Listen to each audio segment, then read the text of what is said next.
Hi everyone, let's cover my Elliott wave scenarios on the weekly time frame on Ethereum. And this is the first altcoin specific video on the channel. If you want to see other alts, make sure to let me know in the comment section below.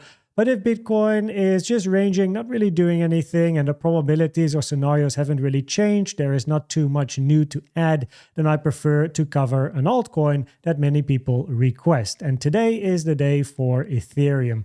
So if we look on the weekly time frame, then before I jump into the Elliott wave scenarios, I like to let you know that we touched the 886, which is taken from the high to the low. And the 886 is a very rare target for a wave 2. It is more common for a wave B or a wave X, which increases the probabilities that this retracement to the downside is part of a corrective structure, not an impulsive structure.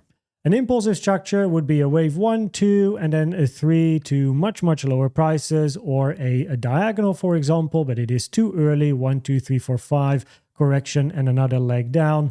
Probabilities are higher that this is part of a corrective structure where we look for a big sideways range and then at a later stage continuation to the upside to take out the all-time high.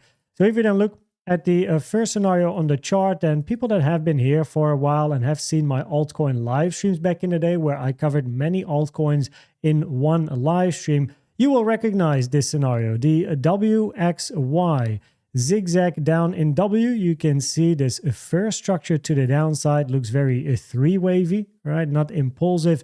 If it was impulsive, we preferably see a wave 3, another 4, and a 5, but we never got this 4 and the 5 to the downside. Also noteworthy is that the highest amount of volume in this move to the downside sits in the low, as you can see, right? You can see the peak amount of volume in the low. In an impulse, preferably that peak volume sits into your wave 3, right? And then you get another 4, 5, and then your wave 5 actually ends on a lower amount of volume compared to the low in wave 3. We never got a 4, 5, and we have the highest amount of volume in the low, which tends to be more common for a wave C or a wave Y instead of an impulse, like ending with a wave 5. So higher probability, this move down is a zigzag labeled as a wave W. And then we have this move here towards the upside. And during the live streams back in the day as well, we noticed it's very tricky to count a very clean impulsive structure to the upside. It all looked very three-wavy to the upside. 1, 2, 3, this range here, that's your 4, 5. Correction, 1, 2, 3, 4, 5. A, B, C, and W, X. And then especially this structure. Very three-wavy structure. Up, sideways, up, leading to a WXY count inside wave X, and then we still need a wave Y. Now, because your wave W is a zigzag and your wave X has retraced to at least the 0.7, the probabilities significantly decrease that your wave Y is going to be a zigzag or a double zigzag. W zigzag, X, and a Y zigzag, which would be a deeper corrective structure, lower prices. The moment you touch the 0.7, the probabilities go down for a double zigzag and increase for a sideways WXY, a more ranging structure. So because of this information, probabilities are higher. Wave Y is going to be either a flat or a triangle. Now at the moment, we are looking for a flat. A flat tends to be more common in a Y compared to a triangle. So we then have 3 wave A, 3 wave B, and we wait for a wave C to end. A common target for a wave Y is the 0.618 at 1422. As you can see, also space below here, still common. But we have some support areas to the downside, which are interesting to keep in mind for a potential low here and a bit of a bounce towards the upside. You can see we are currently on support and we have been ranging here for several weeks now because I'm on the weekly time frame. But to the downside, we have this blue box here, 1540 to 1650. And below the 618, we have 1185 to 1226. So these are important levels to keep in mind. If you want to see what's inside these boxes here, to the downside at least, you can also see the levels to the upside that I added this morning when doing my analysis. But you can see we have a range point of control of this structure here, which is the red line at 1633 Also a weekly here, time frame horizontal. And to the downside here, we have 3 levels very, very close to one another around 1200. The red line again is a point of control, but this time of this little structure. And I always like to use volume, and the volume profile is an awesome tool to use. So here you can see the point of control of the volume profile nicely aligned with my red line because that's where it comes from. And if we make this one shorter, you can see the point of control over here, right? So this is what's inside the boxes to the downside, and definitely areas that I keep an eye on. Of course, to the upside, all the lines here are resistance areas. You can take a volume profile of the range that we had here. And then the point of control in this area will, of course, be important resistance as well. And the point of control of this area is aligned with the monthly naked point of control at 2600, which will be important resistance to the upside. Now, that being said, after a WXY, you are looking for continuation to the upside to take out the all-time high. We are on a weekly time frame. It's not going to happen in a day. It's not going to happen in a straight line. But what you are looking for is a 4-hour, 1-hour time frame, right? Impulse to the upside, corrective structure, and then another one, corrective, and a couple of 1-2s, and eventually look for price to move up. The structure that you form here might be very similar compared to what you've seen when Bitcoin hit 49K. And then we started grinding and ranging to the upside with a couple of 1-2s, right? Might look very messy. People may think about diagonals, but a multi 1-2 has a higher probability compared to a leading diagonal. And then eventually you get your wave 3 to the upside, which is what happened on Bitcoin. So that's something at least to look out for. Now then on the 4-hour time frame, the reason why looking for a bit more downside still is interesting is because, there we go again, we touched the 886. So the 886 is taken from the low to the high. Over here, 1800, you can clearly see it's been touched, it's been tested, and it is rare for a wave 2. So if we want a low to be in, and we want to look for all-time highs, then we want to see impulsive structures to the upside, right? As just explained, a 5-wave impulse, correction, continuation, or diagonals. However, for a wave 2, as earlier mentioned, the 886 is incredibly rare. It's more common for a corrective structure, B or X, and at a later stage you still take out the low, which is then also the probabilities on a 4-hour time frame. They're higher to at some stage take out this low. It is interesting to at least keep an eye on the resistances, weekly naked point of control at 2K, 2.2K here, another one as well in case you get some ABC, but the probabilities remain higher to take out that low.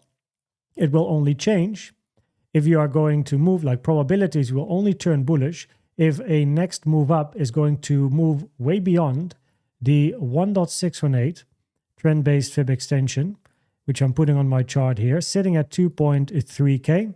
And alternatively, if you do create a diagonal, it's way too early to even really think about this, but for the sake of the video, this is still an option, way too early, right? You need to wait for a wave 4, wave 5 to be in this diagonal to only really start considering it, because wave 2 touching an 886 in a diagonal happens more frequently, still not often, but it's good to be aware of. So at the moment, probability is higher to take out that low at some point. Now then we go to the weekly time frame.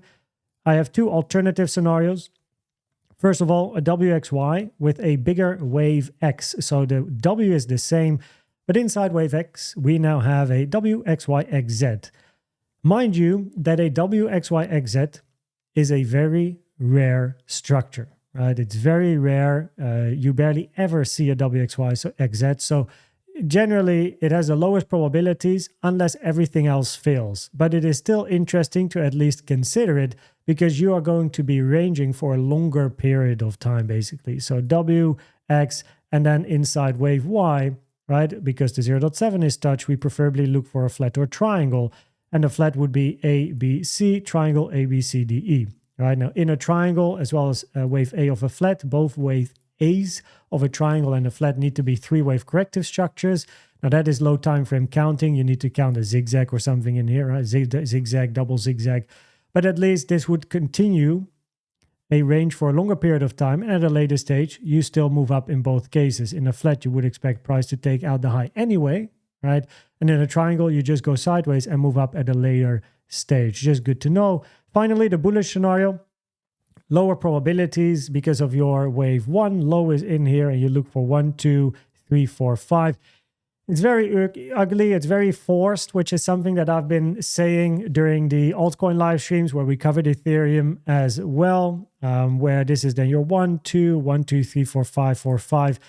It's very tricky to give this the highest probabilities. First of all, the blue wave 4 is significantly shorter than your blue wave 2. Most commonly is a blue 4 or any wave 4 being longer than a wave 2 or at least similar in size. And your white wave 4 is longer than your white wave 2, but it is so much longer that the ratio is off. So you can see short wave 2 here, incredibly long wave 4. And usually you see me use fib time, so we can do that again here.